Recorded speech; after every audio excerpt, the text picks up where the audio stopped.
Welcome to the Halliwell Manor. I'm Max. And I'm Tina. And this episode just kind of happened, didn't it? Oh my god. Yeah, this is episode 6 of season 1, The Wedding from Hell.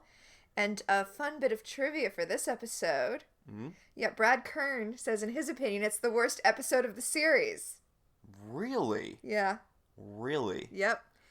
I mean, the premise is strong enough, and... Well, the episode is a mess. It doesn't make any sense. There's all of these weirdly dropped threads. It feels like they wrote an hour and a half and then just trimmed it down to 40 minutes. So nothing really makes sense. The thing is, it's a really strong premise for an episode. It's two really strong premises for an episode. Sure. There's a woman who made a deal with the devil for wealth and power. Come her son's wedding day, the devil comes to collect. Sure. And in a subplot, Piper thinks that she's pregnant. Except not really. That gets dropped. Yeah, that gets dropped. It's not just that it gets dropped, it's that she should know from the first scene where it's established that this might be a problem. Well, I'm not to get ahead of ourselves, but it feels like what happens, and I'm piecing this together because this episode is such a mess. It feels like what happens is Piper immediately knows she's not pregnant, doesn't mention it to anyone. Phoebe, having seen the box for the pregnancy tests, makes insinuations about it to Piper all episode, and Piper doesn't know what she's talking about. That's the plot. Yeah. I wouldn't say it's the worst episode, it's just... Honestly, there's not enough actively bad things about it for it to be the worst episode. It's just a mess. It's a nothing episode. Well, yeah, I feel like I blinked and it was over. The worst episodes drag forever. This was just like... Oh, I guess we're at the... I mean, when we were watching it, I turned to you and I was like, how are we already 7 minutes into the episode? It feels like... Nothing had happened? Yeah. Well, let's get into it. So, this episode was directed by Robert Ginty, who, according to IMDb, is mostly an actor. I didn't think the direction... I thought the direction was fine. It was fine. He did not direct any other episodes of Charmed, though. Well, I mean, if Brad Kern thought that this was the worst episode of Charmed, did he not see the later seasons? I mean, I don't know. Well, I feel like Brad Kern, if he was going to say something, I feel like his pride would make him say that the worst episode came during the Constance and Burge years. Even though, yes, the worst stuff does happen. This episode was very, very, very much not written by Constance and Burge. Oh, yeah, we'll get into that, too. No, this episode was actually written by Greg Elliott and Michael Perricone, who wrote one other episode of Charmed. They wrote Feats of Clay. Is that the one where that guy's, like, making women into figurines and he kidnaps Paige and... No, that's the one... I don't really remember it. I read the description of it to try to remember it. It's one with Phoebe's ex-boyfriend coming back. It happens this season. Oh. Okay, good, because I was like, if they brought him back for, like, a season 5 episode, that would be deeply bizarre. Yeah, no. They wrote one other episode on season 1, and then they didn't write any more Charmed episodes. They appear to be a writing team because they also wrote episodes of Star Trek Voyager together. Oh. That's the one where, I know everyone hates it, but for different reasons. Like, some people hate it because of sexism, and some people hate it because apparently Janeway is very dedicated to getting every member of her crew killed. Yeah, it's... I think I need to rewatch that series, actually. It also has a problem that it's coming off of Deep Space Nine, which deviates from Star Trek in a way that makes it truly great, as opposed to the J.J. Abrams films that deviate from Star Trek in ways that make them basically... Not Star Trek? They're nothing special. And, Voyager is almost a return to form, but it's this, like, weird parallel universe form, so I see how it upset a lot of people when it first came out. Michael Perricone, one of the writers on this episode, according to IMDb, he mostly works in sound now on movies. Huh. Yeah, including on A Christmas Prince. Really? Yeah. Wow. That is a fun fact. I thought that was a fun fact. But honestly... When we did Dream Sorcerer, I was trying to pinpoint, like, what is wrong with this episode? Like, why isn't it working? And I couldn't really figure it out other than that the Dream Sorcerer himself was terrible, but it was hard to figure out why it was so bad. In this episode, I feel like we can lay it firmly on the feet of the writers. Yeah, there's a lot of strong concepts, but they're not really pulled together well. The acting doesn't help things. I Oh, and I guess we should also get into the terrible demon effects. Oof, boy. But this is not just a problem in this, but the fact that the whole subplot could have been taken care of with a single conversation. Well, a conversation that never even happens. Like, Well, Piper just says, "Oh, I'm not pregnant." Like 2/3 of the way through the plot, and then Phoebe's like, "Oh, I guess that my vision was about the main plot then." Let's start getting into this terrible, terrible episode. See, I think you're being too harsh on it. It's not terrible. It's just, eh. Let's start getting into this poorly written episode. This Wonder Bread Bagel episode. Oh, yes, exactly. So we're introduced to the main victim character right off the bat. Right, Allison. And she's got a real Kathy from Friends haircut. Yeah, well, she's got a pixie cut. She's got a 90s pixie cut. And she's already whining, which is the one thing she does consistently throughout this entire episode. Okay, to be fair to her, she's whining because she has a bad feeling that this wedding, she's talking to her fiancé, they're about to get married, and she has a feeling that it's going to go terribly wrong. And to be fair to her, it does. She feels like his mother isn't supportive of their relationship because she's not rich, even though the mother is pushing... Does she say that? She doesn't say that. Does she not? She doesn't say... No, she doesn't say that. She doesn't say why she has a bad feeling. She's just like, I just feel like everything's going to be terrible. Yeah, her fiancé has a certain rat boy quality to him, which probably isn't helping. These are very unattractive people to be on TV in the 90s, not to be mean. I mean, she looks fine. I feel like he would be secretly a demon. I mean, I feel like she would also kind of secretly be a demon. They're not bad looking for real people, but TV kind of... Especially a show like Charmed. Especially a show like Charmed, where prettiness is sort of par for most people. It seems weird to have these two people who are like, yep, they're certainly people who exist. Yeah. Oh, you did not mention, by the way, that Allison is blonde. Yes, Allison is blonde. She has a pixie cut and she is blonde, so we know that something bad is going to happen to her. We know that her feeling of vague badness is right. We actually have both types of blonde women in this episode. We have the people who are victims of demons and the demons. Yeah. So, charm twofer. So the groom's mother, by the way, the groom's name is Spencer Elliott. And That's how you can tell he's rich. He's got two first names. The bride's name is Allison Michaels. Ah. And of course, as I mentioned before, this episode was written by Greg Elliott and Michael Perricone. Yeah. Boo. God. So... They're interrupted by Elliot's mother. Yeah, who's freaking out because they haven't gotten their marriage certificate yet. To be fair, I feel like freaking out is sort of her borderline state, given the fact that she's apparently some sort of governess who's been unhinged from time.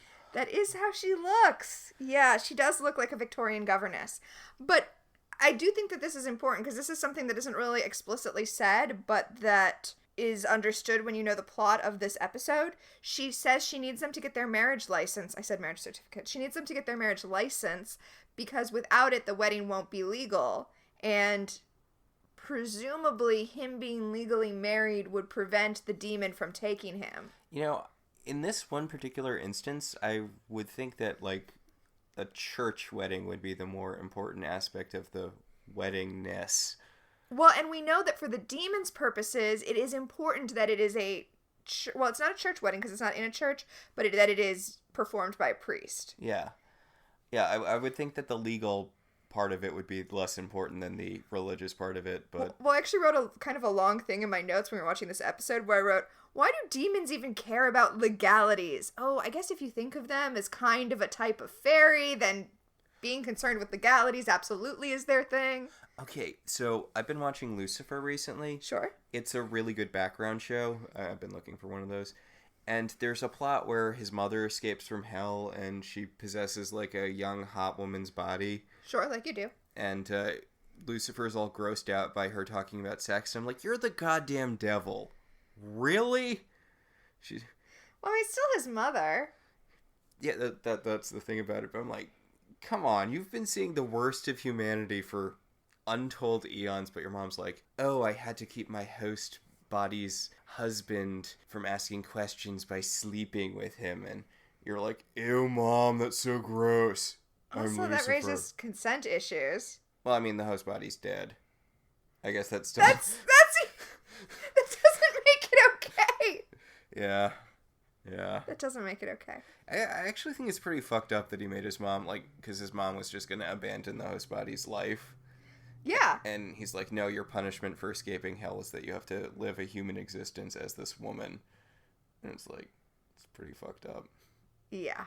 Well, all of that aside, yes. Back to the nonsensical writing of this episode. Allison tells the mother, whose name is Grace, Allison tells Grace that they're going to pick up the marriage license tomorrow before the rehearsal dinner, okay? So that means the rehearsal dinner is happening tomorrow.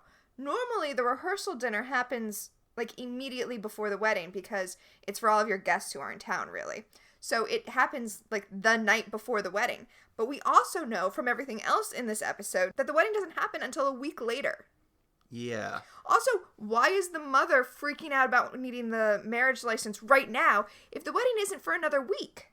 Oh, I was going the opposite. Don't you need to get the marriage license, like, a fair amount of time before the wedding? Okay, so I should have looked up California law because it varies state to state. Mm-hmm. In some places, you need to get it at least a week before. In some places, it doesn't matter. You can get it day of. And you can only get it a certain amount of time before. Like, it's only good for a certain amount of time. And in some states, that's like 6 months. And in some states, that's like 30 days. So, yeah, I really should have looked up California law before we started talking about this, but... Elliot suggested that they elope, but Allison's like, no, we need to have the big wedding, which turns out to be a big mistake because, it's Jade. Jade Dimone. Get it? Gosh. Like demon? Dear Lord. Dimone. Okay, so... By the way, the Charmed Wiki points out that this is the first of 2 times that Charmed writers have decided that the Dimone demon joke is funny enough to put in the episode. You know something I genuinely enjoy about the 101 Dalmatians book? What? DeVille is Cruella DeVille's married name. Yeah. I like that she just decided that was a good enough name that she was going to marry a guy just to take it. Yeah. So she was like Cruella Smith. And she's like, well, I mean, I like the first part of my name, but I really need like a matching aesthetic here. Yeah. I like that. I feel like that's a good reason to decide to marry someone.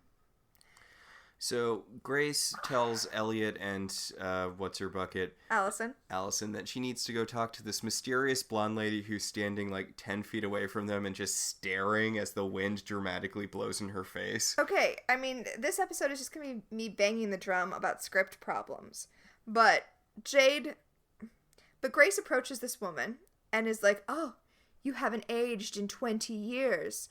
And the woman responds, well, you could have chosen eternal youth instead of massive amounts of wealth. And first of all, Grace already looks really young, which I guess is fine. I guess you would expect that if you had a lot of money. Yeah.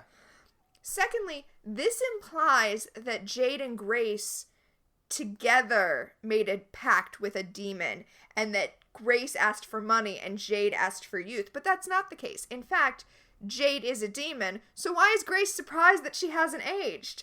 This script does not make sense. Also, I feel like Jade should be the one who's trying to marry Grace's son and not her daughter.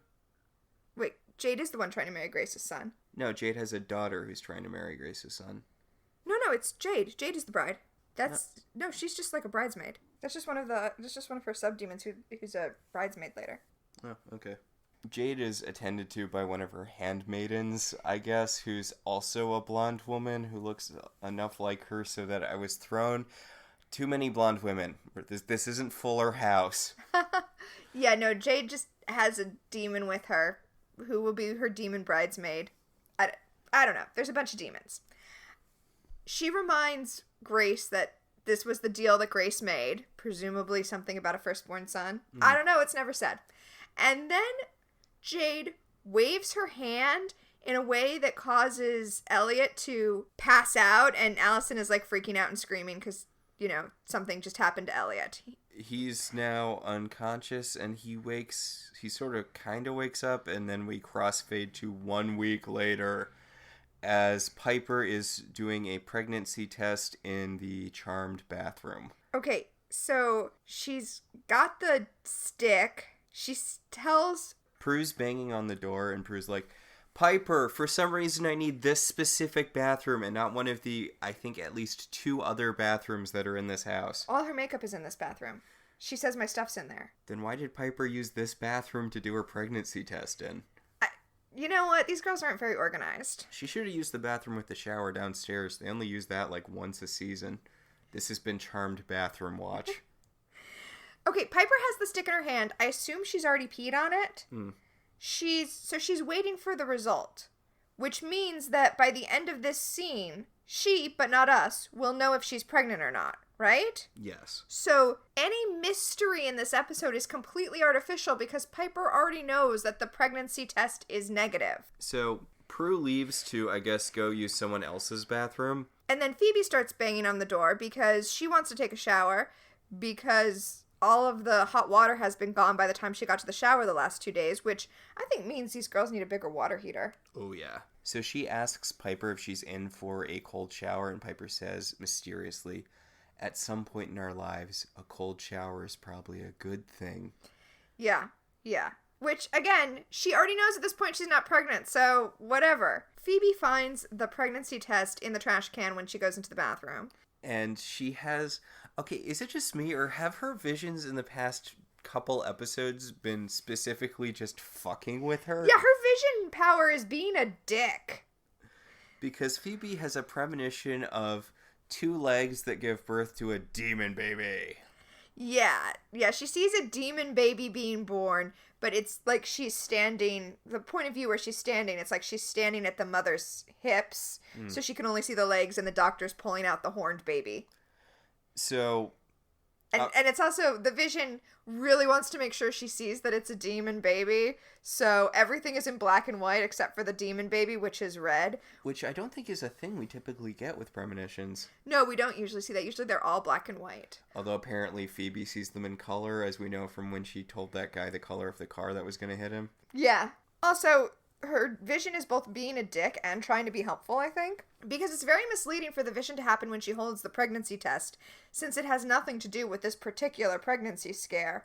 But also, we know that the reason that Jade is trying to be impregnated by Elliot is so that the baby will be a demon but look like a human. But the baby she gives birth to is... a demon baby. A demon baby. The vision just, like, took some liberties so that Phoebe would see that it was a demon.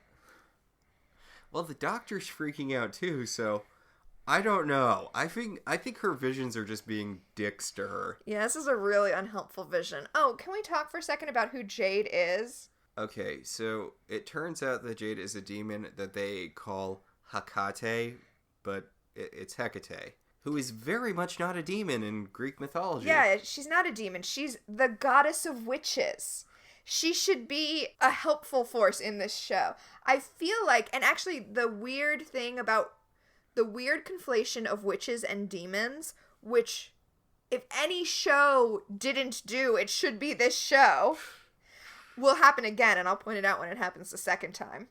Okay, but that's such a bad move on their part. The internet existed in this time period. Why would you have the goddess of witches be a relatively minor demon? I mean, this is just another writing issue, right? This is obviously not an episode that was written by Constance M. Burge. I mean, they're still dealing with the play school demons at this point. This is actually, according to the Charmed Wiki that I was looking at before we started recording, they noted this is actually the first higher level demon the girls fight. Is it, though? I mean, we'll talk about the way this particular demon gets vanquished. I mean, honestly, I'd give it to Javna before I'd give it to... Oh yeah, Javna. Yeah. At least he actually, like, shot eye lasers at them. What does, I'm going to call her the same thing they call her, Hecate, do to... She doesn't do anything. She stares at them and kind of growls a little bit. Oh, we'll talk about that. And I think that has to do with the bad CGI. I think they couldn't let the actresses do anything because they had to stand perfectly still so that they could perform the terrible CGI that happens in this episode. Okay, so in the kitchen, Piper is making like a million hors d'oeuvres right now. And I just have so many issues. One of the issues is that this episode, like that episode of Friends where Monica caters the lesbian wedding, seems to think that the only skill set needed for catering is knowing how to cook. Also, she's cooking the hors d'oeuvres in her own residential kitchen, which, aside from being a health code violation, which it is something you would do if you didn't have access to an industrial kitchen, but she's got Quake. And this is specifically a job that has been thrust upon her through Quake. She's doing a catering job that Chef Moore agreed to do before he fled the country. Which also, this episode feels like it should have been this, I don't know, 3rd or 4th episode to come out. Yeah, so it aired 6th, but it was supposed to air 5th. But even 5th is too late for this episode. I mean, Chef Moore was gone by episode 2. Yeah. And also, Jeremy was dead for over a month by episode, 3. Yeah, so who did Piper think knocked her up? I mean, it would make sense if it was one of those super boring guys she roofied. That's what I was thinking. Yeah. Okay, so I am very confused. We see Piper go off screen to answer the phone, and then when she hangs up the phone, she's freaking out about this catering job, despite the fact that she's been clearly prepping and cooking for hours based on how many hors d'oeuvres we see in the kitchen. Yeah, this isn't something that's been thrust upon her. Well, I mean, yeah, not recently. Yeah. I don't know why she's surprised. I don't know why all of a sudden, I don't know what happened in that phone call that made her freak out. Also, she claims that since the contract was with Quake and not with Chef Moore in particular, she is on the hook. But she's not. She doesn't own Quake. She's just the chef there. Yeah, the head chef. This should not fall on her shoulders outside of a cooking capacity. I don't understand what's happening, why she's responsible. Also, she's really afraid that the people who hired Chef Moore are going to be angry that she's doing the cooking now, which again falls into the realm of not her problem. Yeah, seriously. If they had wanted Chef Moore specifically, they should have signed Chef Moore specifically, not just the restaurant he happened to be working at. Yeah. I mean, they were rich enough that they should have dealt with enough contracts that they should know that. And he literally hasn't been working there for months. I got the impression that the mother-in-law was pushing the mother-in-law-to-be was pushing this wedding through. He can't have been working there by the time they had signed up all the stuff for it. How long were they planning this wedding? It's literally thrown in their backyard.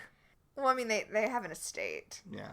So, Phoebe subtly hints that she knows that Piper might be pregnant with a demon baby, but Piper ignores it because, she's got this cooking disaster she needs to deal with. Yeah, she asks Phoebe to help her out with the catering, which Phoebe originally means, help me midwife this demon baby, but then realizes she means just help me cater this wedding.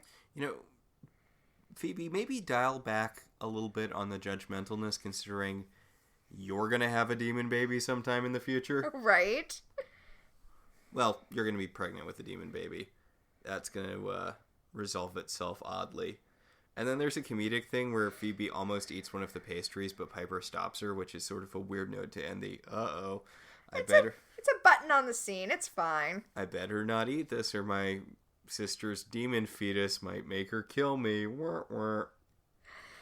So then we cut to Piper arriving at the mansion, at the Spencer mansion, and they won't let her in because she's not the person who's listed as the caterer, which, by the way, she should be because the person tells her that who they have listed is Chef Moore. Did we not just learn that they should have Quake listed? Seriously. And Piper says, look, I've got an ice sculpture melting over a wedding cake, so let me in or don't let me in, but that's the situation. So Piper's also in charge of the ice sculptures?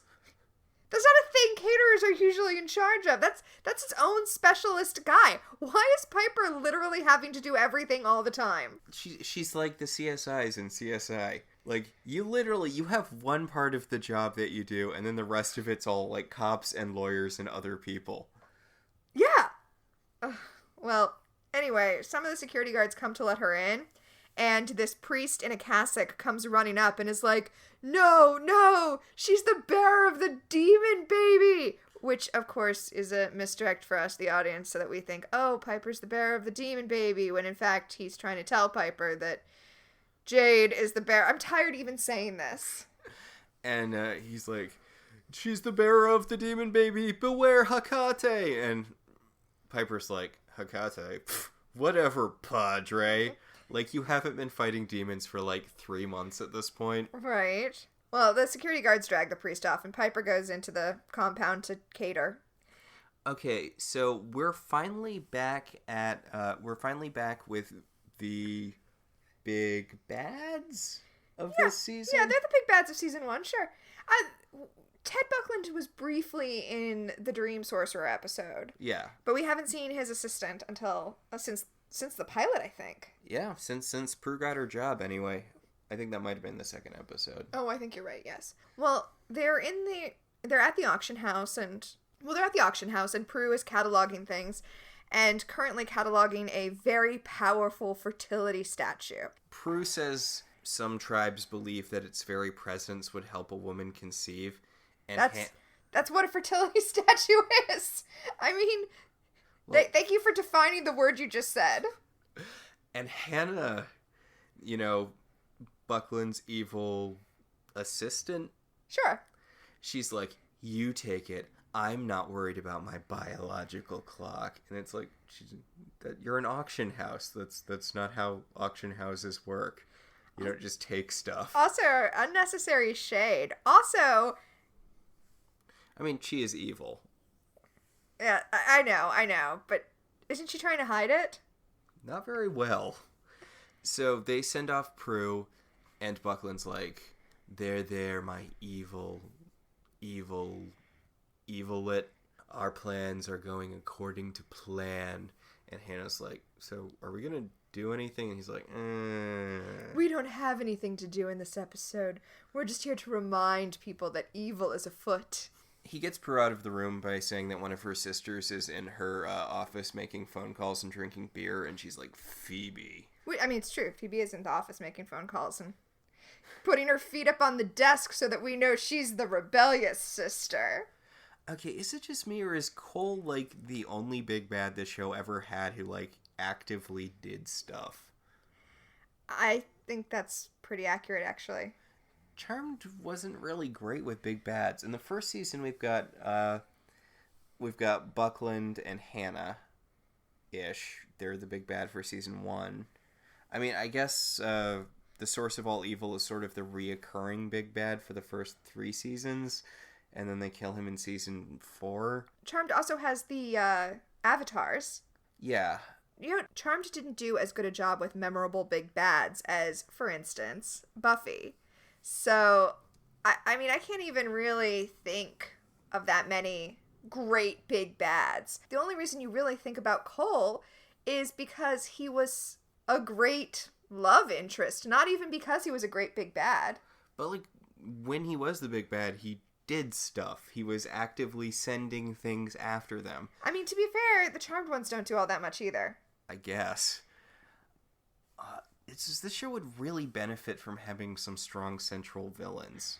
I think this show would really benefit from having their characters have strong motivations. I think that's one of the weaknesses of this show. No one really does things. Yeah, no one has a purpose in this show. Speaking of not having a purpose, Phoebe. Yeah, Phoebe's in Prue's office and she's like, oh my god, your office is amazing. It's fine. It's a nice enough office. I don't have an office. I work at a work trough, I guess is what you would call that. You work in an open space office. Yeah. Yeah. I mean, we all do. Like all Americans do. All Americans who work in offices work in open space offices now. Everyone has them, and they're the devil. They're the worst. The Charmed ones should come fight open space offices. I've watched that season. Yes, definitely. So Phoebe tells Prue that she's got a problem, and Prue's like, oh, you're pregnant. And Phoebe's like, what? And Prue's like, that's why you came back from New York like 5 months ago. And Phoebe's like, no, I'm not pregnant, but you have another sister who had sex with a demon. And also, I mean, Phoebe, you didn't see who was giving birth. Those could have been your legs. Well, I mean, I think she assumes that... Yeah, I guess they could have been her legs. Yeah. Also, Jeremy wasn't a demon. He was a warlock. I don't think he would have fathered a demon baby. Also, who knows when that birth happened, it could have been years in the future, which again could have been you. There's so many issues with what Phoebe believes based on that vision. Yeah. Also, why does Prue think that Phoebe's pregnant and that's why she came back from New York? She's been there long enough so you would know if she was pregnant. Yeah. Like, what? I had no issues when we were watching this episode because really when you're watching it, it just kind of washes over you. Well, no timing works in this episode. Like, it doesn't make sense for any of the pregnancies that people think are happening to be happening. It doesn't make sense when the timing of this wedding is. It doesn't make sense that this episode is happening now instead of 4 weeks ago. Like, there's no... The timing is all off on this episode. Meanwhile, back at Grace's palatial estate, Allison has shown up to freak out because what the hell is even happening? And come on, I know you said she was whining, but I'm so on her side. What the hell is even happening? My fiance left me and the police won't believe me when I said that a blonde woman pointed at him and he fell down and then he woke up and didn't want to marry me anymore. Okay, he didn't just leave her. What we learn is after he fainted, they hustled Allison off and then said Elliot doesn't want to speak to you anymore and he's marrying this other woman in the end. Like, what? Yeah, go ahead and freak out about that. It's such... I would be sympathetic towards Allison. It's just she's so unpleasant to listen to. So mean. Yeah, no, that was too mean. That was too mean. It makes sense. And Grace is like, I'm sorry, but he doesn't want you. He wants Jade. And I'm like, I mean, you're not doing a good job selling this. It's true the actress is only playing a single note in all of her acting. That's fair. I mean, all of them are. Even Elliot, like, his one note is brainwashed, and he was kind of playing it in his first scene before the demons showed up. That's accurate, yes. So, in the kitchen, Phoebe has shown up with some supplies that Piper needed. And Piper's like, what took you so long? And Phoebe says, I went to the auction house to talk to Prue about our little problem. And Piper's like, I don't even know what you're talking about. She's like, shut up, I'm catering. I don't have time to deal with you being weird, Phoebe. And I mean, yeah, keep in mind, what's happening in this scene is Phoebe keeps implying that she knows Piper's secret, but Piper already knows she's not pregnant, so it doesn't make any sense to her. Again, entire subplot could have been resolved with Phoebe being like, hey, I found your pregnancy test. Are you pregnant? No. And I mean, I feel like it's not fair to say that because most farce is based on it all could have been resolved with a single conversation. This isn't that one episode of Happy Endings where Penny meets Pete's friends who are all normal people who don't have sitcom lives. Well, no, I mean, what I'm saying is this is not a farce. If this had been played, if it was played up more, then it would be fine and it wouldn't matter that they could have resolved it with a conversation. But as it is, it's just this weird flat thing. And keep in mind, we, the audience, don't know that Piper's not pregnant yet. And one of my real pet peeves with writing is when they unnecessarily hide the ball from us. When they hide the ball from us without earning it. And that's absolutely what's happening with the Piper pregnancy. Yeah, it was one of our bigger issues with Once Upon a Time. And it's a big issue with Lost. Like, you need to earn hiding the ball. So, the butler comes in and he's like, Ms. Grace and Ms. Damone are ready to receive you now. And Piper's like, seriously? Seriously with that name? Damone? Seriously? Piper also points out that according to the contract, the bride's name is Allison Michaels. And the butler's like, never you mind. And this is another problem I have with this episode. I know, I'm playing one note now, which is let me talk about how bad the writing is in this episode. Honestly, another problem I have with this episode is this weird thing where they treat it like they're uncovering a mystery when they discover that the bride was originally someone else. How can that possibly be? Is everyone trying to hide the fact that there was originally another bride? Was nobody invited to Allison and Elliot's wedding? Like, and now it's like a whole new set of invitees?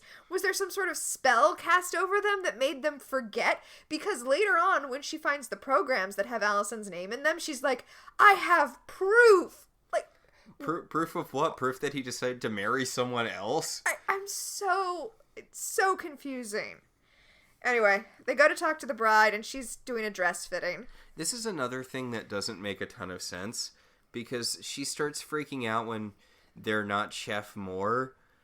Why does she care? Well, I thought you were going to say she starts freaking out that they're not Chef Moore, and then when Piper asks her some questions about the menu, she's like, I literally do not care at all. I have zero cares about what the menu is. So, like, pick one. Yeah. And it's not like you even picked Chef Moore. That was back when Allison was the one who was getting married. Which is something they emphasize, by the way, because Piper compliments her dress, her wedding dress, and names the designer, and Jade is like, I don't know. I have no idea who designed this dress. Because she's not the one who bought it. It was Allison's dress. Yeah. So why is she freaking out that Piper's not Chef Moore? Especially like you said, because as soon as she's done freaking out, as soon as Phoebe makes an impassioned speech on her sister's behalf, defending her right to cater, Jade's like, you know what? Actually, I don't care. Whatever. Then why'd you freak out? Why is this scene even here? It's only here to establish some sort of antagonism between Jade and Piper that is completely unnecessary because, you know. The antagonism should come from the fact that she's a demon. And Piper's a witch. And demons and witches, they don't get along. They're always button heads. It's the plot of the show. Also she kills people. That's where...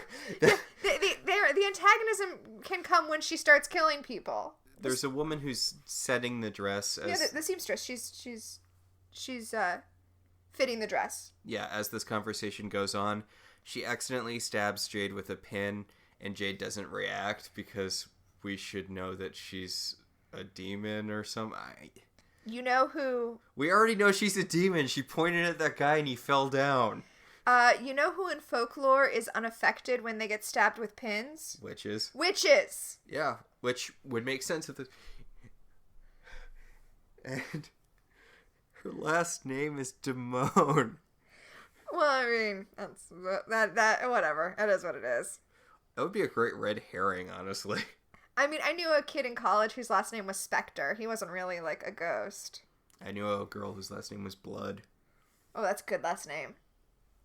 She married a guy whose name was Maze, and she hyphenated it, so she was... Yeah, she did. I'm not going to say her first name, or I'll give her a fake first name. She was Eleanor Blood Maze, which is pretty badass. It is badass. So...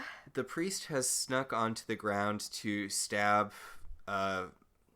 Jade to death with a ceremonial stab and dagger. Yeah, so... After he sneaks into the ground, he takes off his cassock and he puts on a security jacket so that he can sneak around. And, okay, dude. Maybe don't bring the cassock with you. That's what I wrote in my notes. Why did you even wear a cassock?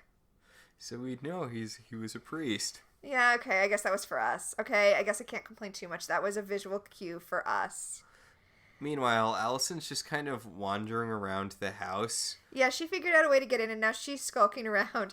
She goes into Elliot's room and finds Elliot in bed reading Honeymoon magazine. Dear Lord.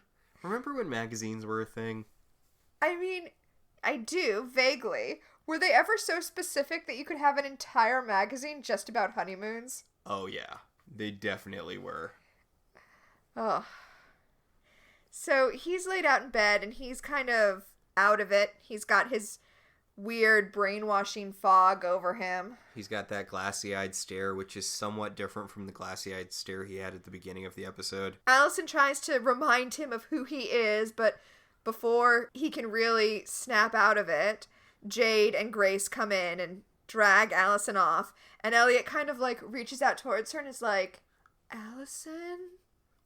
And they escort her out, and Jade's like, oh, this won't do. Brain magic time. Also, apparently somebody at some point realized that Allison was skulking around the grounds and set off an alarm, so now there's an alarm blaring everywhere. So Piper and Phoebe come running just in time to see Allison get dragged out the front door. They get to witness this whole little weird screaming match where Allison's like, I still love you. And Elliot's like, wait, I vaguely am starting to remember you. And Jade like drags him back into the room. And Piper's like, hey, isn't that priest who I saw trying to break into the grounds earlier?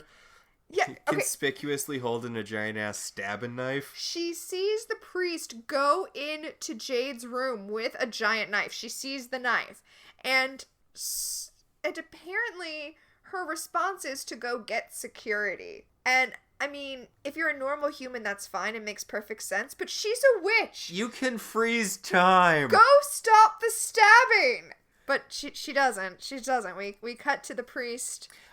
Okay, so I love this because the priest immediately, as soon as Jade escorts Elliot out of the room, the priest goes upstairs after them. He goes into the room where Jade is standing looking out the window with her hands behind her back. She had 10 seconds She had to have run into the room, gotten into position, and I'm going to stand here formally as I wait for the priest to come in. So my demonic Hench bridesmaid, yes, can dramatically rise up from behind him and snap his neck. She was crouching down behind him and then rose up in a way that looks creepy to us, the viewer, but doesn't make any sense from a position of where was she standing. Yeah, no, she had to be lying flat on the floor and then she just or squatting and then she just...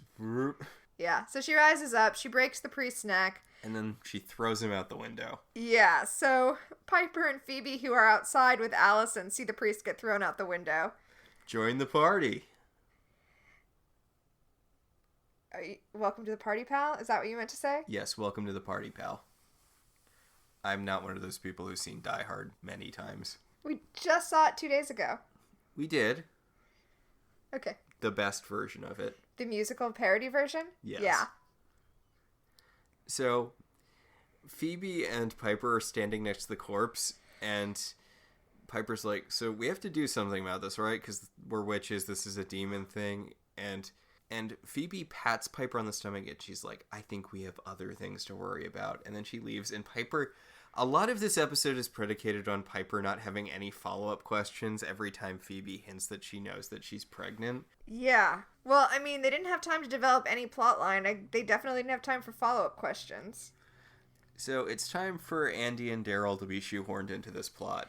Andy and Daryl show up because, homicide.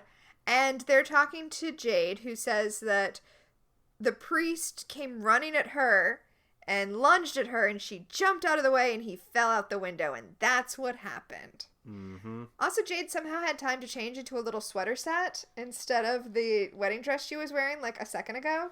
Yeah. I mean, yeah. She also redid her hair. She had her wedding hair when she was getting fitted for the dress, but now she just has it in a barrette.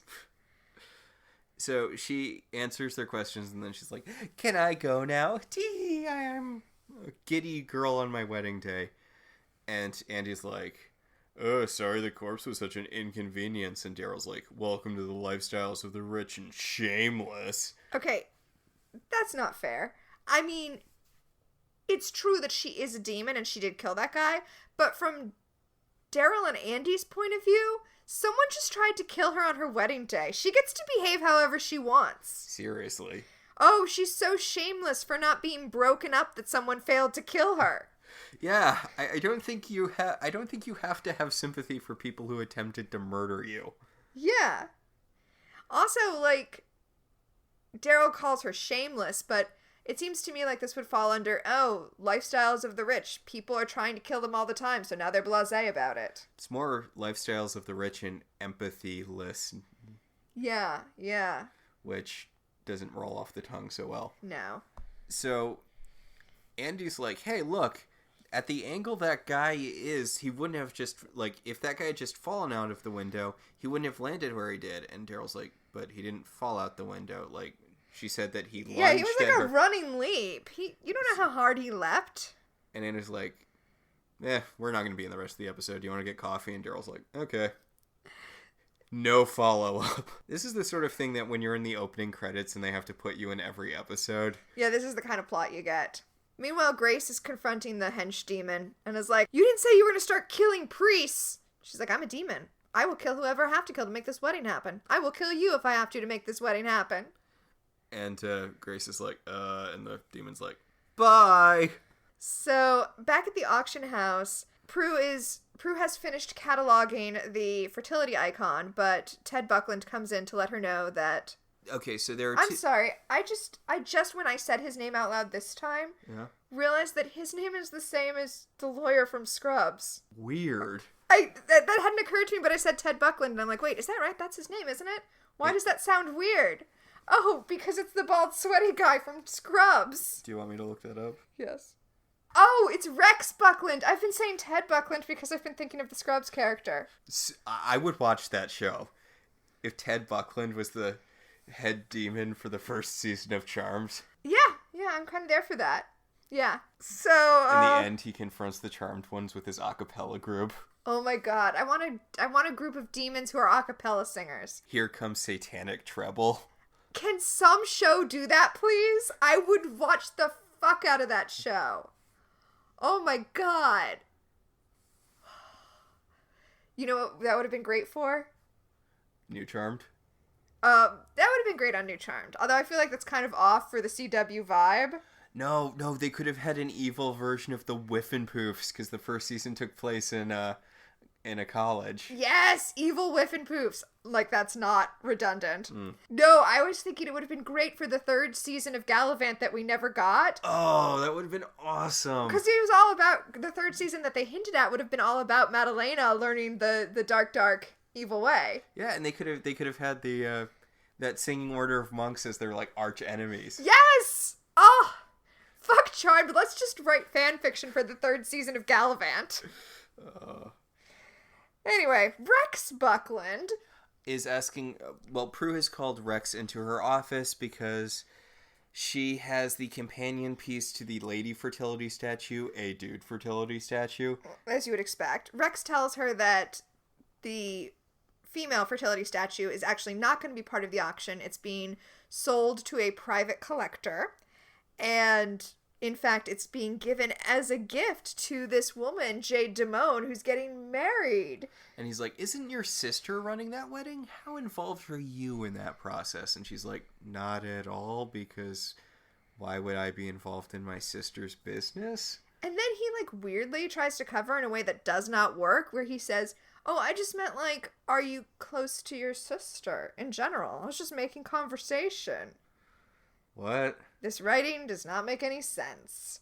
But the point is, they only want the female fertility icon. They don't care about the male fertility icon. Why? Why do they not care about the male fertility icon? I know, right? Like, presumably, Hecate only has 1 or 2 shots at this, so... Yeah, before, I don't know. She has to go back to the underworld? Oh, I assume that she would accidentally kill him during sex. Oh, that probably is true, too. The thing is, from a spell work perspective, I can see saying, oh, for this particular ritual, we only need the female icon. But from a we're an auction house perspective, doesn't it seem like they'd be worth a lot more as a set than separating them? Yeah, like, you don't have to use both. I feel like if this was a real business, they wouldn't want to separate them. Yeah, they would definitely be sold as a pair. And I feel like this is a big hint to Prue that there's something going on with this auction house. But instead she's like, all right, I guess I'll just start cataloging that male icon then. So Rex goes back to his office? I don't know, it's some other room. Where Hannah is manhandling. Yeah, she's stroking the sword of another statue. Yeah. Like, I mean, thank you, Charmed, for your massive amounts of subtlety. Yeah, and she's like, why don't we just, if we don't want the Charmed ones to interfere, why don't we just kill them? And Rex is like, shh, Hannah, it's not time yet. Let's go watch a football match and see if we can use magic to get football players injured. And she's like, oh, Rex, that makes me totally not care about stopping witches from stopping our evil plans. Well, okay, so I got the impression, by the way, that in this particular instance, it wasn't that she felt like she needed to stop the Charmed ones from interfering. She assumed that it was already a given that the impregnate Elliot plan would have Elliot impregnate Jade plan. No, I like it the other way around. Whichever. That's the way it is in the fan fiction. Would go off without a hitch, no pun intended. And she's basically just disappointed that they can't go to this demon wedding because they're worried about being spotted by the Charmed Ones. And this is more just like, this is the royal wedding for demons, and we don't get to go because of fucking Prue? I feel like Hannah's way more proactive than Rex is. I mean, I'm not surprised. Wow, a guy's female assistant is actually the one doing all the work? Shocker. So, back in her office, Prue is scraping the inventory sticker off of the penis of the male fertility statue. She had to get a degree to get this job. Yep.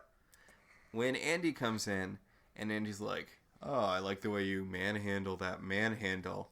And Prue's like... That's amazing.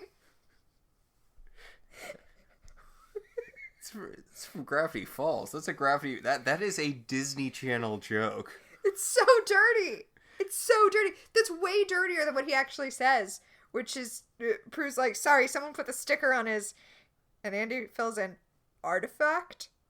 Which is weird because... Well, this isn't a Disney show. They can't make jokes about manhandles. Which is funny because when I use the word artifact usually, because I'm not usually talking about actual ancient sculptures, usually I'm talking about something that's in a program that is still there, even though we don't use it anymore. It's just an artifact. Yeah. So, I don't know. To call a penis an artifact feels like, again, some shade. Prue has a jokey thing where she's talking around using the word penis, which you are an adult-ass woman, Prue. You can say penis. Well, then Andy tells her that he wants to show her his artifact. Yeah. I guess this is why Andy's here. Yeah. He's giving her the knife that the priest tried to kill. He's not giving it to her. He's using her as a consultant to discover what the knife is, which makes total sense. She's the antiquities expert at a local high-end auction house. She's still going to have the knife by the end of the scene, though. He said that he left it with her. He said that he checked it out of evidence so he could leave it with her so that she could figure out what she needed to about it. Still seems kind of like... I mean, of course there are chain of custody issues, but at least they try to say that they have a good chain of custody. So she Googles the knife, and apparently it's used from ancient times to banish evil or something, and it has some Latin inscribed on it that says something like, I will never rest until I've sucked all of the souls out of all of the demons. He mentions that it was at a murder scene that happened to take place at the wedding her sisters are catering. Yeah, but he says that he saw them, they were fine, don't worry about it. And Prue Googles a little more. This is the only time I think that Prue actually uses Google to figure out her answers. But Prue Googles a little more and discovers that the knife is specifically meant to banish Hecate, who comes to Earth every 200 years to try to bear spawn that can walk the world of man. Sure. And she's like, oh my god, this can't be a coincidence. Phoebe had a vision about a demon baby being born. This must be what she was thinking of. And Andy's like, what?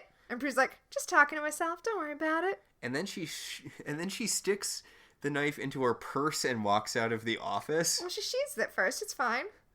And Andy walks around the desk and he's like, oh, she's Googling demons. We were having a perfectly nice conversation. She just started Googling demons. It's weird to me with how much Andy is into demons and how much he does share with Prue that they don't become demon fighters together. The show really doesn't know what to do with Andy. I mean, you could do cool stuff with him being like a cop who is into the occult who helps them out with stuff.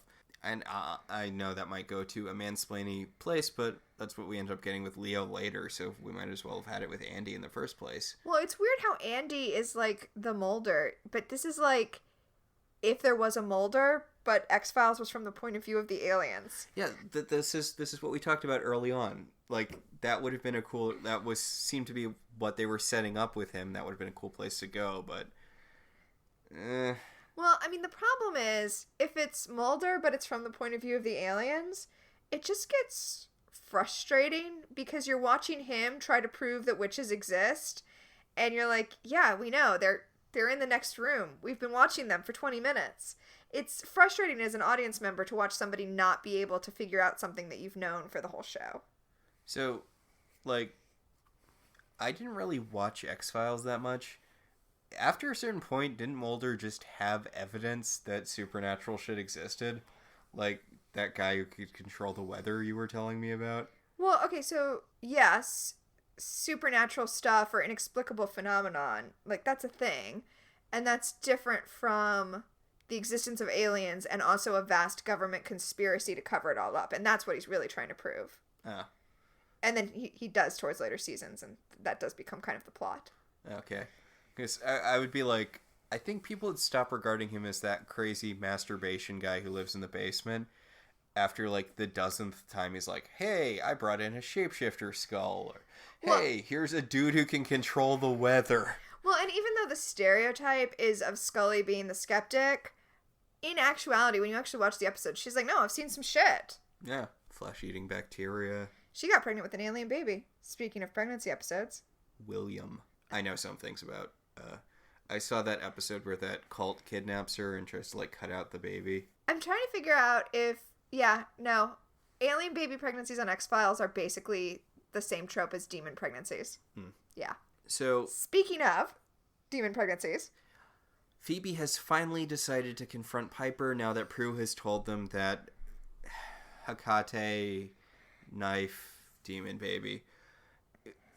She jumped to all the wrong conclusions. She's like, Piper, I had a vision, and it turns out that you're actually Hecate, and you're going to give birth to a demon baby, and I'm going to have to stab you with that knife that Prue brought home. And Piper's like, no, I'm not actually pregnant. I took a pregnancy test. Like, at the beginning of the episode. And Phoebe's like, yay, I don't have to kill you. And Piper's like, I'm going to remember this for when you have a demon pregnancy later in the show. Right? Phoebe was so fast to go to the I have to kill the queen of the underworld for someone who's going to become the queen of the underworld. God. Hypocrite. There's a weird thing where Piper's like, wait, why did you think I was pregnant? And Phoebe's like, I saw the pregnancy test. And Piper's like, you were spying on me. Well, no. It was literally on top of the garbage. Luckily, Prue does point out that they have better plot lines to deal with and fills them in about the whole priest thing. He belongs to a secret order that's dedicated to stopping this one lady from getting laid every 200 years. Wow, what a dick. The Order of Cock Blockus. Yeah, so they figure out pretty quickly that Jade is the demon. And that she needs Elliot to impregnate her. That way her child would look totally normal on the outside, but be pure demon on the inside. And Phoebe's like, but in my vision, and Prue's like, Phoebe, shut up. And so the girls decide that before Piper, deliberately ruins the job. Before Piper ruins the wedding by stabbing the bride. Yeah, they're going to go spy on Jade and make sure that she actually is a demon. And it just so... Well, Prue says, I guess the universe gave you that catering job, and this is the sort of thing we should expect more now that we're witches, which is the sort of thing you would say if this was the second or third episode. Yeah, it's a weird, clunky, fourth wall breaky thing to say. So the girls go to the mansion where Jade is having her trousseau party. Ooh. Yes. Okay, so the thing we see is her pulling out a nightgown, a sheer nightgown, and saying, this will make his assets rise. Dear Lord. Assets? I like that somebody gave her the statue, the fertility statue, at her trousseau party, because that is actually the appropriate time to give someone a fertility statue, but it's so amusingly juxtaposed against all of the lingerie she's also receiving. Yes. And Prue's like, wait, that's that piece I was working on at the auction house. Should I think about that more? And Piper's like, I can't believe they're not eating my food. Okay, wait. I want to take both of these things one at a time. Okay. Okay. Prue says, wait, that's the statue. Rex told me that it had been sold to a private collector. Yeah, he told you someone was going to give it as a gift to Jade, who is opening it right now as a gift. Your expression is completely wrong for what is happening. This is all information you already had. That's why Rex was like, It's going to the wedding that your sister is catering. Okay, but the second thing I actually really like here and in another moment, Piper being distracted from fighting demons by her cooking job. A pizza delivery guy shows up and she's like, how dare they order pizza when they have my food? And I like that she's like, yeah, demons, sure, whatever, but this is just rude. But then it turns out that the pizza guy is actually a stripper, and Piper's like, oh, okay, never mind. Complaint retracted. She feels better, and all of the women are super into this guy, who is not a good stripper. He goes straight to nudity. Yeah, like he all of his clothes, he rips off his pizza uniform basically immediately. Yeah. Like, come on, dude. Like, lead up to it. The girls are all watching, and they're all really into it, which is weird. Yeah, so the sisters are watching these demons watch this stripper, and they're all, like, really into it. There's a moment, though, where they realize that Hecate is actually going to eat the stripper. Like, physically consume him. Piper gets it. Prue gets it. Phoebe doesn't get it until they're tearing into the guy. Yeah, so there's when they show the reaction shots of the sisters, there's one reaction shot right before Hecate tears into him, where Prue and Piper are both like, oh no, and Phoebe's just like, yeah, strippers! Also, don't touch strippers. I mean, obviously they're demons and they're eating the guy, so, but I don't think you're supposed to touch strippers. You're not. Also, as long as we're talking about, like... Way to not save that guy. Right? You're the chosen one and you literally stand there and do nothing. I can't help but feel like that's kind of... an anti-sex work thing? Yeah. Like, it doesn't... the show thinks that... Hold on. Yeah, like, the show thinks that his death is less important, almost comedic, because he's a sex worker. Yeah, which is like, fuck you, Charmed. He doesn't deserve to get eaten by demons just because he's a stripper. It's gross, and it's so prevalent in pop culture.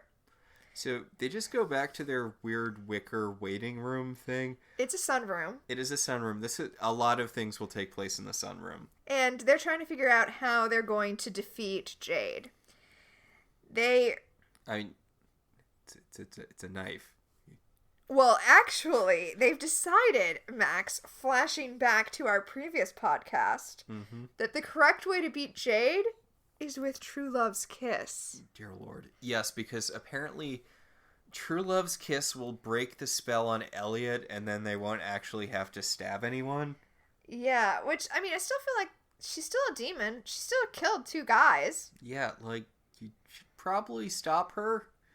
Yeah, just because you thwart her plan to get pregnant doesn't mean that you've neutralized her. She's probably just gonna kill Elliot and what's your bucket anyway? Grace? Or Allison? Allison, I was thinking, but... She's probably gonna kill Grace, too. Yeah. I'm kind of surprised they didn't just kill Allison. You're right, it is actually kind of weird that they didn't... That Jade didn't kill Allison and get her out of the way. But I guess she didn't see her as a real threat, and that's the lesson. There's kind of a cute bit where they're all grabbing for things they need off the table because they're like, okay, one of us will get Allison, the other one will try to get in contact with Elliot, and the other one will stab Jade. Yes, Prue says, grab your weapons. And Piper grabs the phone, Prue grabs her car keys, and Phoebe grabs the dagger. Which actually felt like a kind of a Buffy joke. Yeah. It reminds me of a scene that won't come until after this episode aired, where Buffy gives Dawn a weapon, and it turns out to be a cell phone. Which he uses once. Well, I mean, that's pretty appropriate for weapons in Buffy. Yeah. Although Prue confiscates the dagger from Phoebe. You know, fair enough. Hey, there's one of you who doesn't have an active power. Maybe let her have the knife. Oh, yeah, actually, Prue's the last person who should have the knife, because at this point, Piper can freeze things, but that's it. So, really, Prue's the only one who has an offensive power. Yeah. Prue's is offensive, Piper's is defensive, and Phoebe's is basically useless. Yeah, especially, yes, it is. So at the police station, Andy is still trying to figure out what happened with the priest. Because he definitely didn't just fall out that window. And he tells Daryl that he had all the security tapes sent over so that they can review hundreds and hundreds of hours of security footage at different angles and figure out how the priest landed so very far from the window. He had a running start. I mean, obviously he didn't, but the story holds up. Yeah. And at Halliwell Manor, okay, this is what I'm talking about. Prue has asked Allison to come over, and she shows her the napkin from the wedding that says Allison and Elliot. And Allison's like, how did you find this? How did you know that I was originally engaged to Elliot? Again, like, he's super wealthy. There probably would have been an announcement in, like, the San Francisco Chronicle. Why are they acting like this is a mystery that had to be uncovered? Seriously. Like, yeah, there's no way this wasn't in the newspaper. Yeah. There was definitely a wedding announcement. So, meanwhile, Piper is apparently orchestrating the whole goddamn wedding. Well, she's directing the caterers about the food, which, again, she's trying to make everything go correctly, and Phoebe has to point out to her, we don't care, we're trying to stop the wedding. And Piper's like, oh, right. And again, I like that. I like that little note. I like their sort of penguin hench person costumes. They're cater waiter uniforms. They're cater waiter uniforms, but they're weird, like, suit vests, but no suits, with matching pants. Yeah. And little bow ties. Yes. So, meanwhile, Prue has made Allison tea so she can tell her the story of how demons ruined her wedding. Yes. Okay. So, according to Allison, this woman showed up out of nowhere. Okay, that's fine. We know that. Mm-hmm. That she started working with the family, that she was there for a few days, and the next thing Allison knew, Elliot wasn't speaking to her anymore. He had called off the wedding, and she wasn't allowed to see him anymore. Which does not mesh at all with what we saw. I don't know. But Prue... So, I mean, are we meant to believe that after what we saw, after Elliot, like, passed out, he woke back up and was like, never mind, everything's fine. And then, by the way, this is an old family friend, Jade. She's just going to be hanging out here, and also I guess she's going to work for my mother's company now. And then 3 days later, he was like, okay, I guess I'm going to marry her instead. And then 3 days after that was the wedding? That's the timeline that we're given. I thought that they just hustled her off the property and she hadn't spoken to Elliot since... I don't know. Not according to the story she just told. It doesn't make any sense. I feel like maybe having two writers was a bad thing because they both handed in different versions of the script or something. And then they just randomly chose which page to read. Yeah. So, Prue talks about how there are forces in this world that work against people, and there are forces that work for people, and she's one of the forces that work for people. Prue doesn't want to say the word witch. She doesn't want to say she's a witch. So she said she's like that woman from Touched by an Angel. Yeah, she avoids saying it, but she's like, have you seen that show where there's a woman who's an angel, and the powers that be send her on missions, and she uses her angel powers to save people? And the woman's like, so you're ripping off that? And she's like, yeah, basically. Touched by an Angel, by the way, which played opposite Charmed. Did it? Yeah. Prue does have she's like, no, we're not that. We're something else. What a weird way to put that in. Seriously. I have seen 2 episodes of Touched by an Angel. Okay. I've seen the one that's about computer porn. Oh, no. Where a man's life is ruined by a computer. It's called Pandora's Box. Oh, no! Yeah. And it's fun because it doesn't actually have an anti-technology thing. Like, all of this bad stuff happens to him, but at the end, one of the angels is like, yeah, well, maybe don't look at porn on your work computer if you don't want to get fired, and maybe tell your kids not to, meet people that they met on the internet, dumbass. Which seems like, honestly, fairly good advice for the older crowd that was watching Touched by an Angel. Yeah.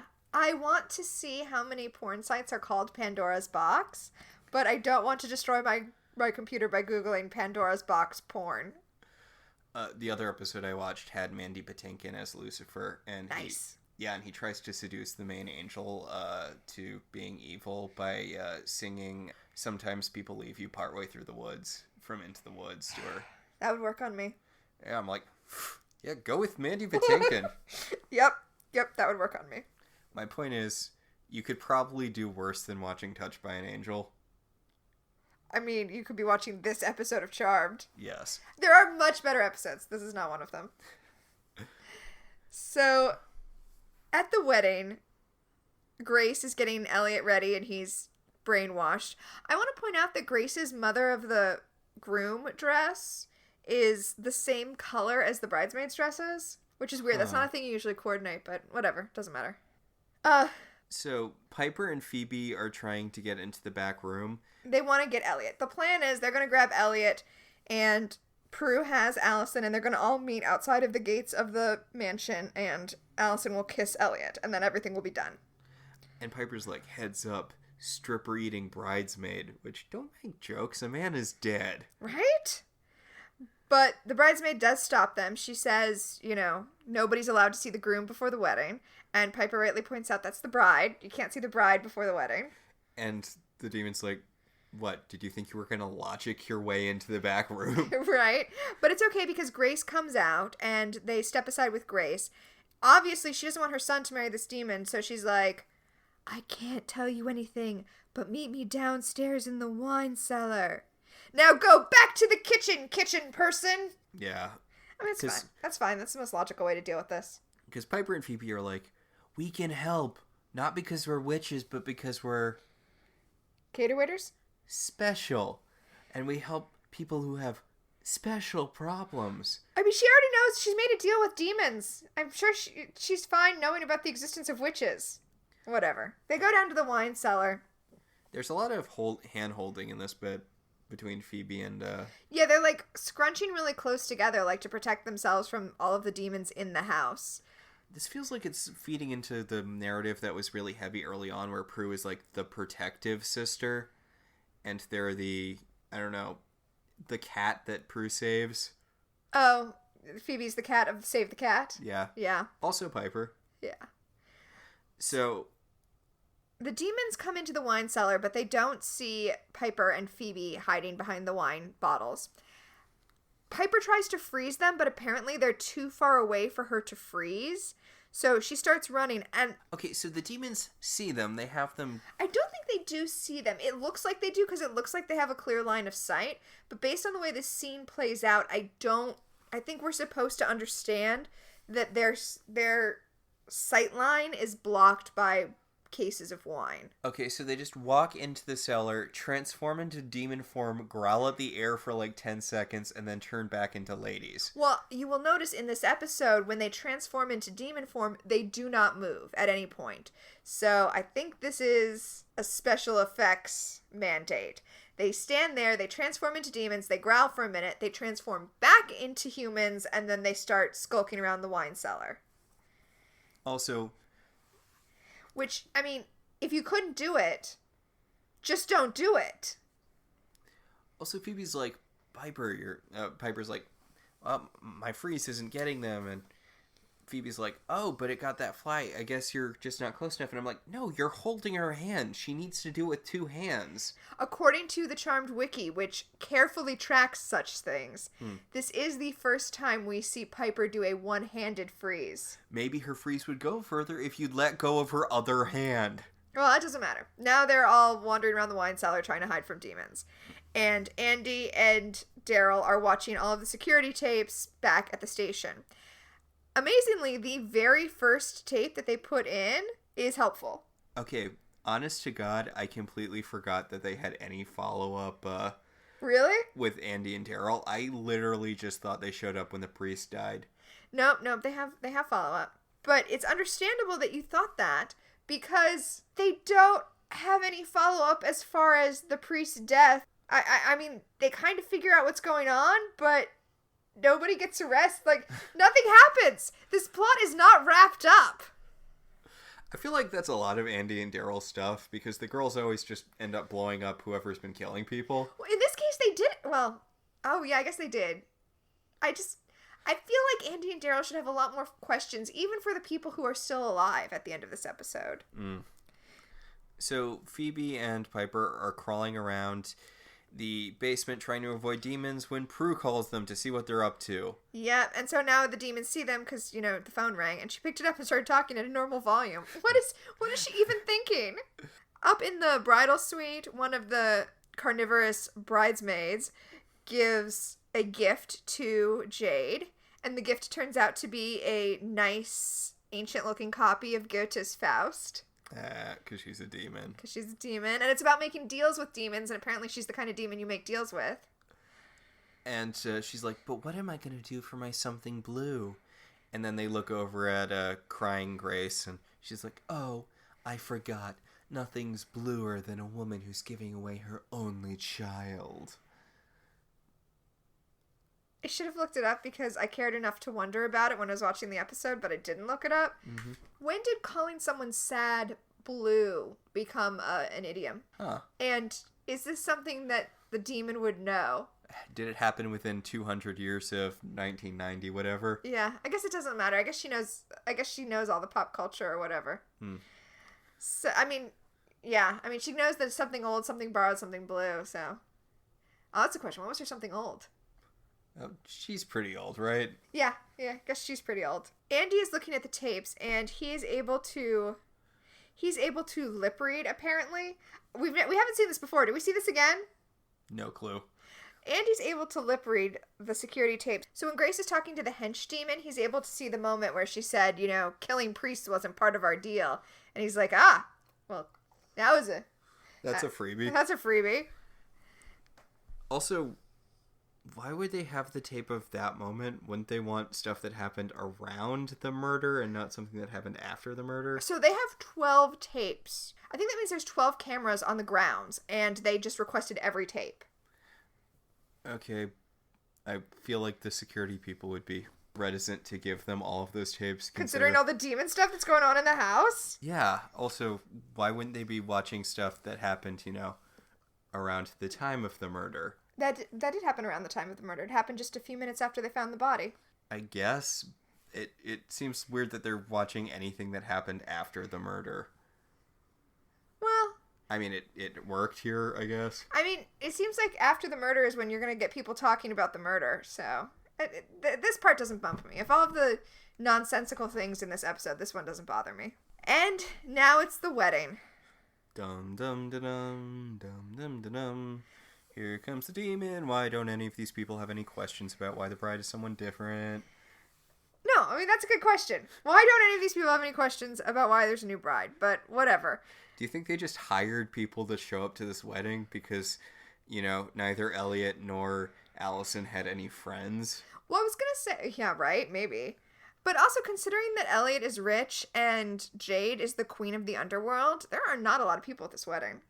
Piper and Phoebe manage to freeze the bridesmaids as they are at the foot of the stairs, just in time for Prue to come in and give us one of the iconic opening shots of the early seasons. Yeah, she throws the demons back into the cases of wine, and I guess that's enough to knock them out, even though they're demons. Pretty suck-ass demons. Yeah. So now the girls are going to go stop the wedding.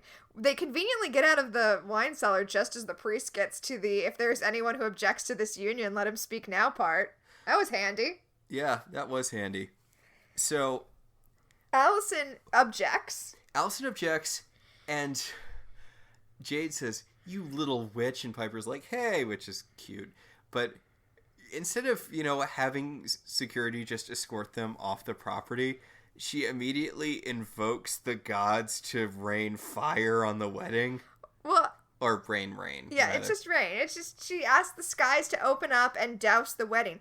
Then she grabs Elliot and runs off to, have sex with him.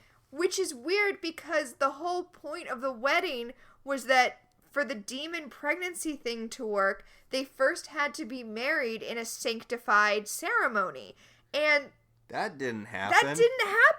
But here we are anyway. Up in the bridal suite where she's trying to get impregnated while these witches are chasing her. So... What's the plan, Jade? What's the plan? And of course, the witches come in. Jade is in demon form on top of Elliot. The other bridesmaids are in demon form, but they're all just, as you said before, hissing and, doing cat motions because... I assume the CGI allows them only to do that. Yeah. So... They really need to, run at these girls and shred them like they shredded the stripper. Yeah. This could be over so quickly if you moved at all. And Prue can't find the dagger in her purse, but Elliot finds it. Apparently it slid out across the floor, and he just picks it up in his, like, brainwashed haze and holds it out and sucks all the demons into it. The end. What? Well, Prue telekinetically activates it while he's holding it out? Yeah, she, like... That just raises more questions! Like, look, she has to look at it. She has to use her power twice on the bride.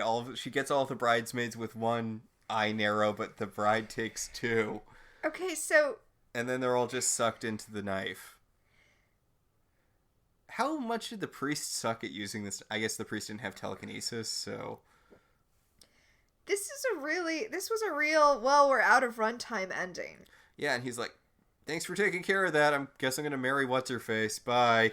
Yeah, and we do see them, like, reconciling, so I guess his brainwashing's gone. Yay. And everyone's just kind of wandering off from the wedding. Yeah, nobody's phased. Nobody has any questions. Like, this episode, as much as the writing was confusing for the entire episode, the ending is the worst. Because it just ends. And then we're just done. And nobody has any questions. In fact, Andy shows up, presumably to, like, do police work and ask some questions. And it's like, oh, I guess this took care of itself. While he's there, in the background, by the way, you can see the cater waiters picking up all of the tables and chairs that got knocked over by the storm. Yeah. Yeah, no one at the wedding has any questions about the fact that the bride just stood up, raised her arms over her head, and was like, skies, rain down on us! Why did she do that? Why? I don't know. Prue hands Andy the dagger and is like, here's a dagger, I'm done. And Andy's like, you didn't know I would be here. And she's like, no, I was gonna go to the police station afterwards. You saved me a trip. Okay, bye. Before he takes her away, they have a, like, jokey conversation about, Piper's like, oh, well, if I ever get married, I'm gonna have to worry about telling my husband that I froze the kids. And Prue's like, or I'm gonna have to worry about telling him that I accidentally moved them to a different zip code. And Phoebe's like, oh, don't worry, I'll use my powers to find them and bring them home. That is, if I ever get them under control. And Piper's like, if any of us ever get our powers under control. What? No, yeah, that's weird because that's another, like, establishing what the show is lines that should have come early on. Now, we know what your powers are. We've seen you using them throughout the course of this What? Now, after all that, they roll the credits. That's it. We're done. Yeah. No follow through. No, like, what's Andy gonna? This is a very unsatisfying ending. Is Grace going to jail? Grace is the only one alive who's left to ask any questions of. Yeah. So, what? What did I just watch? Okay, so obviously this was a poorly written, not very well acted episode, but I can't say that it's bad. Mostly because I wasn't bored at any point during it. It washed over me like water off a duck's back. Like, we sat down to watch the episode, I blinked, and then it was over. This is a great episode to have on in the background while you're doing laundry. I was going to say because you could pop in at any moment and know what's happening, but I guess the right thing to say is because you could pop in at any moment and be the exact level of confused that you would be if you were paying close attention to it. You can just assume that the plot knows what's happening and roll with it from there. Honestly, it might make more sense if you just watched it popping in and out while you were doing laundry, because your brain would fill in what had happened, and you'd be like, oh, what must have happened is they must have had this conversation. But they didn't. But you would assume it if you had been popped out of the room. All right. So... Segments.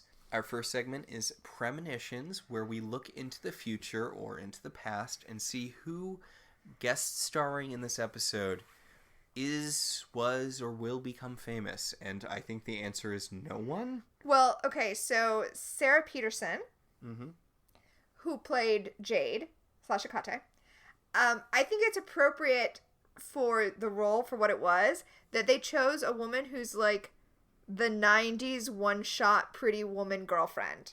Oh. She was one of those, huh? Yes, she was on Friends. On Friends, she was Elizabeth Hornswoggle. Oh. Yeah, that's the girl that goes out with Ross when he wears the leather pants. Yes. And on Seinfeld, she was the girl in the episode The Voice. Now, Max, I know that you have not watched any Seinfeld, so let me tell you quickly what the plot is of this particular episode. All right. Okay, so Jerry comes up with this thing in his head where he imagines that her stomach talks to him when she's asleep and is like, hey, Jerry. And then he, like, is joking about that, and she's like, okay, that's weird. Stop doing the voice. And he's like, I can't, it's funny. And she's like, well, stop doing the voice or stop sleeping with me. And he chooses to break up with her rather than to stop doing the voice. And that was what Seinfeld was.